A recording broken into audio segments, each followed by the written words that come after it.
Hola, bienvenidos de nuevo al canal. Hoy vengo con un vídeo que me habéis pedido muchos. Me habéis pedido que hable sobre el tema madera y el tema talla. Así que si queréis saber más sobre este mundillo, quedaros a ver el vídeo.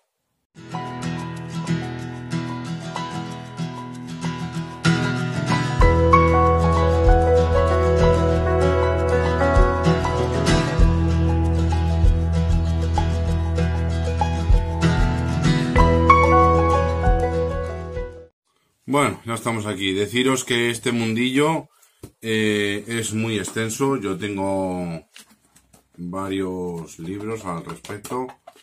Como podéis ver, esto no es algo que se aprenda de la noche a la mañana. Es algo que se aprende, pues como muchas cosas, con práctica, con paciencia, probando, cometiendo errores, aprendiendo de ellos y, lógicamente, pues siempre buscando el poder avanzar siempre un poquito más, no quedarnos estancados, pero lo que os voy a enseñar es lo más básico. Tampoco me puedo entretener a explicaros todo, y esto es un libro, tengo 7 parecidos a este, en el que, bueno, pues lógicamente en pequeños vídeos no lo voy a poder hacer. Entonces, si tenéis preguntas, dudas o lo que sea, en los comentarios estaré encantado de responderos sobre este mundillo. Y bueno, pues os voy a hablar un poco del principio de lo que son maderas y después un poquito lo que es las herramientas, y poco a poco iremos viendo pues cómo se usa cada herramienta, qué finalidad tiene, si tienen más de un uso, si tiene que ser una herramienta específica o tiene que ser obligatoriamente esa herramienta. Siempre puede haber una alternativa en el que, bueno, pues vamos a ir mirando ese mundillo. Y os voy a ir poniendo fotos y os voy a ir explicando un poco y os lo voy a ir haciendo lo más ameno posible para que no se nos haga tampoco muy pesado este mundillo, porque yo me tiré años estudiándolo. Así que, bueno, cambio cámara y vamos allá.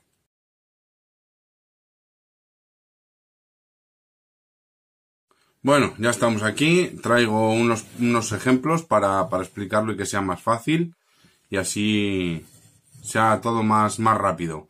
Entonces, bueno, vamos a empezar. Esto es un trozo de la poda de este año. Como podéis ver, como la madera no ha secado en condiciones, tiende a agrietarse, con lo cual esta madera no nos sirve nada más que para hacer fuego. No nos sirve para otra cosa. Pero bueno, supongamos que esto es un árbol cortado en el suelo, donde, bueno, aquí podemos ver las partes de un árbol. Como podemos ver, todos sabemos que va por anillos, cada vez más grande. Aquí tenemos una forma de lágrima, aquí, como podéis ver. Y esto es porque aquí justo había una rama que se partió, ya fuera por el viento, por poda, por lo que fuera, se partió y el árbol siguió creciendo, con lo cual el trocito de rama que quedó fuera quedó sepultado por los siguientes anillos, con lo cual eso es lo que nos va a hacer, sobre todo en la madera de pino, los famosos nudos. Bueno, vamos a empezar por lo más sencillo. Vemos un árbol en el suelo, en el que está cortado, en el que aquí vamos a ver, para empezar, la corteza. Es la parte de fuera de los árboles. En la gran mayoría no tiene mucho uso, en la gran mayoría. Hay muchos que también tienen uso, ya sea porque son inflamables, porque contienen aceites, porque contienen caucho, etcétera, etcétera. Pero bueno, nos vamos a centrar en lo más básico. La corteza es esta capa que vemos aquí. Os lo voy a acercar para que es este trocito que vemos aquí, ahí. Dentro entre la corteza y donde empieza a ser ya madera, tenemos algo que se llama líber. Os dejaré dibujillos para que lo vayáis viendo. Aquí lo vemos, el líber es una pequeña capa, como una especie de tela. A ver si consigo quitar un cachito. ¿Ves? Aquí. Es una especie de tela, una membrana, que separa la corteza del árbol. Una pequeña telilla. Aquí podemos ver que si quitamos un trozo, empieza a aparecer lo que es la madera ya. Como podéis ver, aquí esto es quemado de la sierra. Pero como podéis ver, ahí tenemos una diferencia entre el líber y la madera. Corteza, líber, madera. ¿Vale? Luego, desde el líber hasta el meollo tenemos la albura y la madera. siendo la albura una pequeña capa en el borde cerca al líber. Y luego, el centro del árbol normalmente se le conoce como meollo, corazón, médula. Depende de donde estés, pues se llama de una forma o de otra. Normalmente lo que vamos a trabajar siempre va a ser desde más o menos un poquito fuera del meollo, o el corazón o la médula del árbol, hacia afuera. Es decir, esto es lo que utilizaríamos. Aquí tengo otro ejemplo donde se ve mucho mejor, más grande. Como podéis ver, se ven los anillos. Ahí les tenéis, los anillos, ahí. Cuando los anillos están muy separados, es porque el árbol ha recibido mucha humedad o mucho agua, con lo cual tiene un crecimiento rápido. El árbol crece rápido, pero la madera es menos densa. Cuando el crecimiento, los anillos, están más juntos, como podéis ver aquí, quiere decir que ha tenido un crecimiento lento, es decir, ha estado falto de agua o falto de humedad, con lo cual la madera es mucho más fuerte y más densa. Bueno, sabiendo más o menos la parte de lo que es la madera en sí, pasamos a lo que es la veta. Aquí, como podemos ver, hace un dibujo que es como de olas. Esto va a pasar en casi todas las maderas. Bueno, ¿por qué este dibujo hace así en modo de flecha?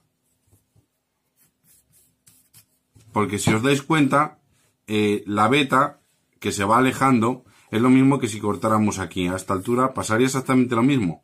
Porque esta veta es más cerrada y estas son más abiertas. Por eso se generan estos dibujos. Y bueno, pues luego, sabiendo la dirección, esto se conoce como testa. Y esto como dirección de la veta. Vale.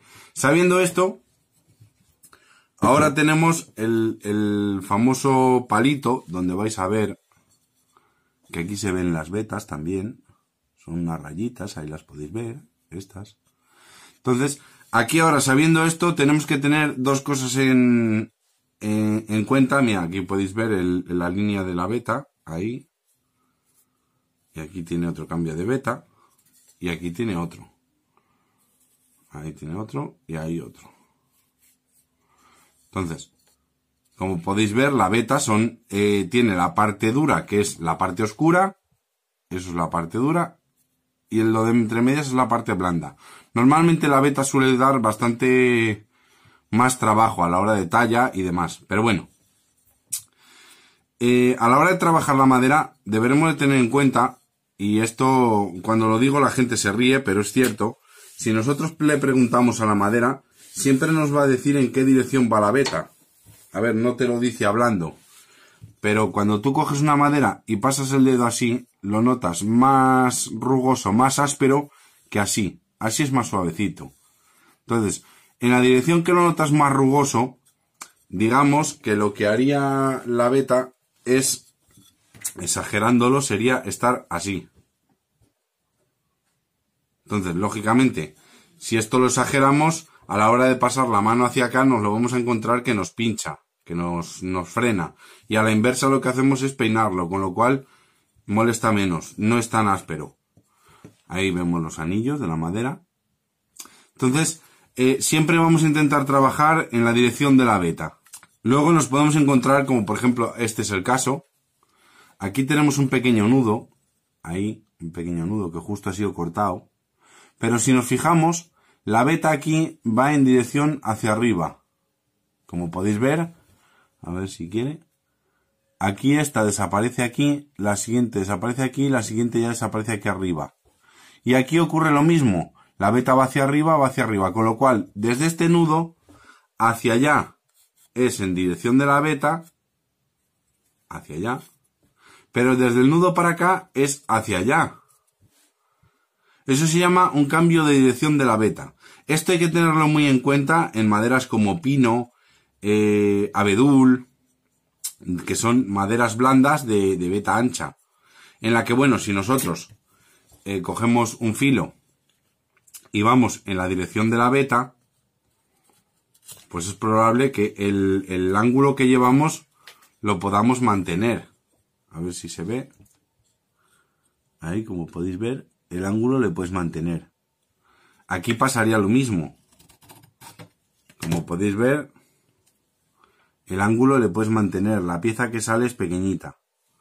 Pero en cambio, si lo haces en contraveta, lo que suele tender a pasar es que metas el filo, la herramienta o lo que vayas a utilizar en esta veta y esta termine partiendo, haciendo un mordisco. Es decir, lo que nos pasaría sería algo parecido a esto.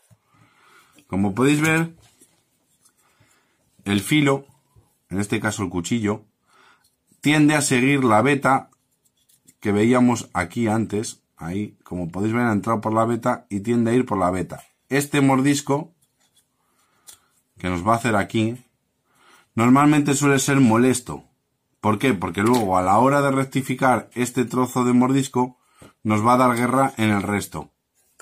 Entonces, esto hay que tenerlo en cuenta en maderas que tengan veta blanda, o sea, en maderas que sean de veta muy densa, o madera muy densa.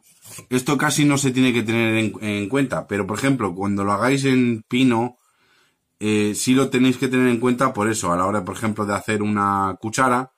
Yo, por ejemplo, si ahora quisiera hacer aquí una cuchara y partir aquí, posiblemente el corte no me saliera recto. Aquí me saldría así, pero aquí me saldría así. Con lo cual, tenía que procurar tirar desde el nudo que me está ordenando dónde va la veta hacia afuera y hacia afuera. ¿Vale? Es decir, hacia acá y hacia allá. Bueno, sabiendo más o menos las partes de la madera y cómo trabaja la veta, hay árboles, maderas que no nos hace falta, porque tienen como por ejemplo la haya tiene la veta muy pequeña, muy densa y es muy cerrada. Entonces, esto normalmente no se tiene en cuenta, porque los nudos suelen ser un puntito. Suele ser un pequeño punto que no genera cambio de veta. Pero esto en el pino, por ejemplo, sí que pasa. Sobre todo si es de veta ancha. Normalmente va a tender a partir por donde no queremos. Eso hay que tenerlo muy en cuenta a la hora de hacer talla.